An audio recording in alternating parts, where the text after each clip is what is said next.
Yay. That went well. I was not feeling it for a minute. I was like, fuck, I don't know. I'm not here, blah, blah, blah. And then it occurred to me that I was just like, man, why the fuck am I trying to interview you? Yeah, just when I could just interview you. Yeah. By being like, we have great conversations when we talk. And now here I am, all of a sudden it got all like postured and stupid. For me, I felt stupid. So I just kind of like, just went into it.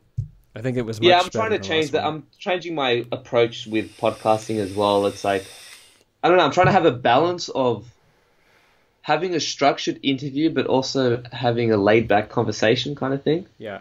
Yeah. Because I don't know, it's like, I want to borrow from Joe Rogan, but I'm not fucking Joe Rogan. Either, I had somebody give me some criticism recently that I should like channel Joe Rogan. They were good criticisms, and we had a good exchange about it. What do you say, channel Joe Rogan? Channel Joe Rogan, as in like spiritually channel the Rogan, right? And it was a good point actually, but on another level it was like, but I'm not Joe Rogan, I don't want to be Joe Rogan.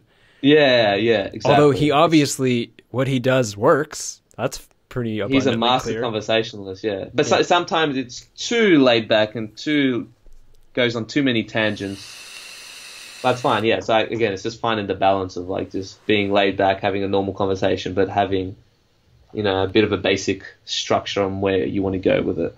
Mm-hmm. Yeah. Let's do a little bonus content. So here's the bonus question.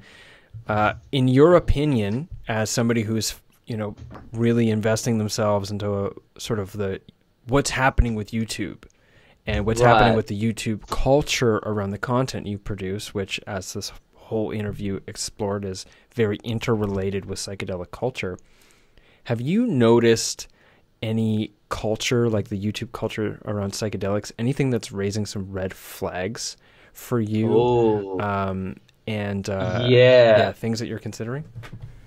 Yeah, I noticed that, especially since like Substance came out, there's been a whole explosion of these new psychedelic YouTube channels. The vast majority of them, from what I've seen, seems a little bit too reckless, and it's like they're just jumping in on this new trend kind of thing. Mm-hmm. Yeah, it's like the people who take psychedelics because it's like it's the trendy thing to do. I see a lot of people on YouTube do that. And there's a lot of irresponsible stuff. And, I've done collaborations in the past where I've regretted, actually.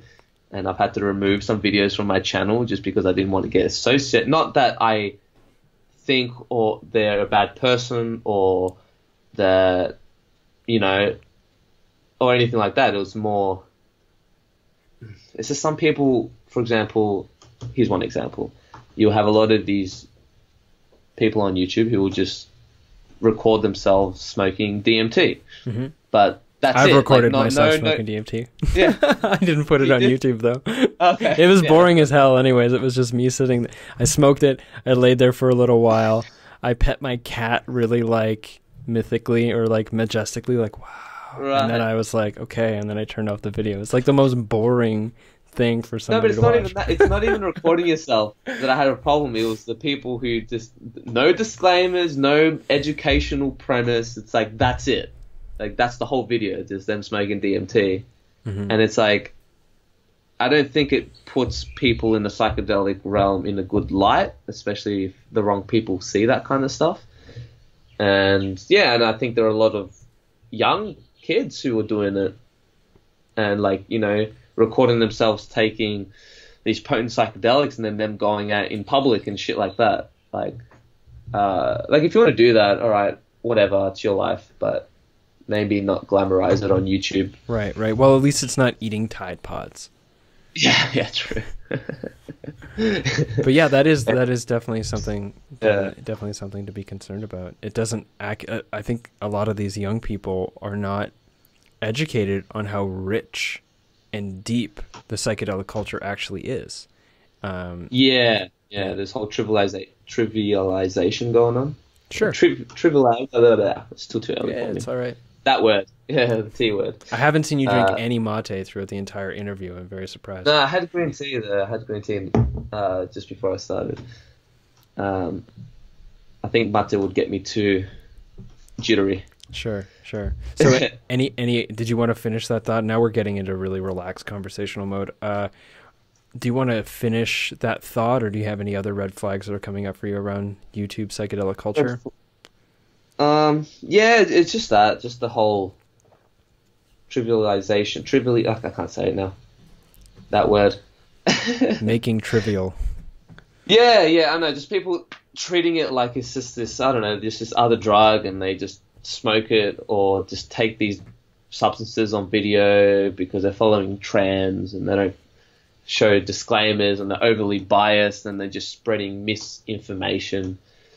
And I think that's damaging the psychedelic community. I think it'll make it for channels like myself to get taken seriously.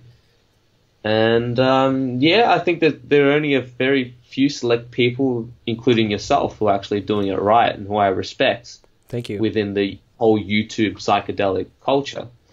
And there are some amazing people for sure, but from what I know, not too many. At least in the mainstream. I'm sure there are a whole bunch of people who are like amazing talking about it, but they're just really small, and I haven't discovered them. Yeah, but yeah. You know, they're still making little waves. I mean, I'm still making little waves. I don't know if you'd even know who I was if it wasn't for Julian Palmer. Actually, I think I saw you on the Change Truth podcast or something like that. Oh yeah, or We Are Change. Not We Are Change Truth. It's Change Truth. Yeah, that was a good one. My hair was looking bonk on that interview. I was like, after I'm like, man, I should tie that back. But yeah, more of that kind of stuff, and I guess, I don't know. I guess it's just when anything becomes a trend, then people just get too reckless with it. And psychedelics aren't to be, and this is including myself, and that's considering that I was one of the more cautious people. That's the scary part. Like, I was the guy who was like one of the most cautious people in psychedelics, and even looking back, I would say I was way too reckless. Yeah. Mm-hmm. So yeah, apart from that, I guess it's all good. No, it's good. Cut. Yeah. You don't force it. That was good. That was good. We might have even cut out the last 60 to 90 seconds, and it would have been good. Yeah, I'm just trying. Yeah, I think that's it. Yeah, that's all I had to say about that.